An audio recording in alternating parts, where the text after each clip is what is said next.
Elena Vandervoort, maiden name Drake. I think it was 1975. What leagues have you been a member of? Just Bergen County, New Jersey.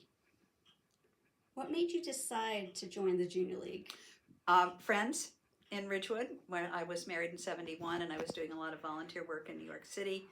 And several of my friends in Ridgewood said, you really should join the Junior League. So it was a much more complicated sponsorship situation than, my goodness, tea parties and cocktail parties so they could meet my husband. It was you in fear and trepidation when you went to the final luncheon with your 3 sponsors. It was quite different. What are some of the projects that you worked on? I started out doing a lot of child advocacy in New Jersey. The state of New Jersey had 8 junior leagues, probably still does have 8. And we had a state council that was not actually authorized by AJL, but because we were all in close proximity, we did things together. And that state council did a lot of child advocacy work, and that's how I started. That and the traditional children's theater, which a lot of us of a certain age started out in children's theater. Mm-hmm. What roles have you taken on throughout your Junior League years?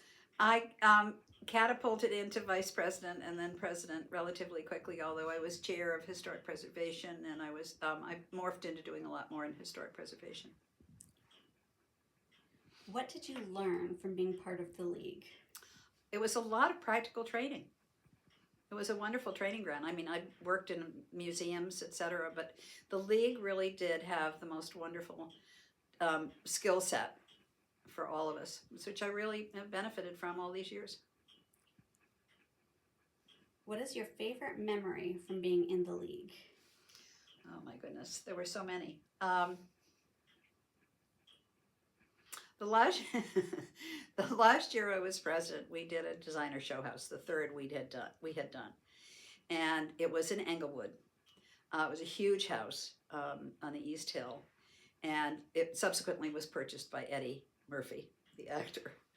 But I had 2 co-chairmen who really had a problem kind of working with each other, so I had to step in a lot. That was an interesting year because I was president of the league, and I was also sort of running the show house too with one of the co-chairmen. So that was the biggest, that was a big effort. That was a constant 24-hour-a-day job for that winter, that year.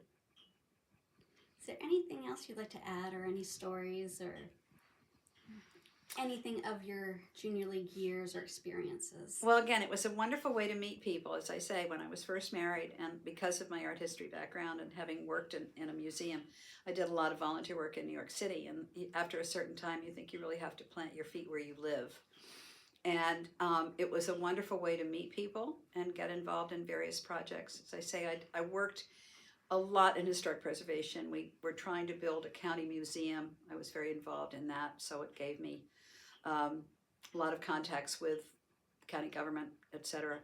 So it was a broad range of experiences that the league gave me, which I otherwise wouldn't have had.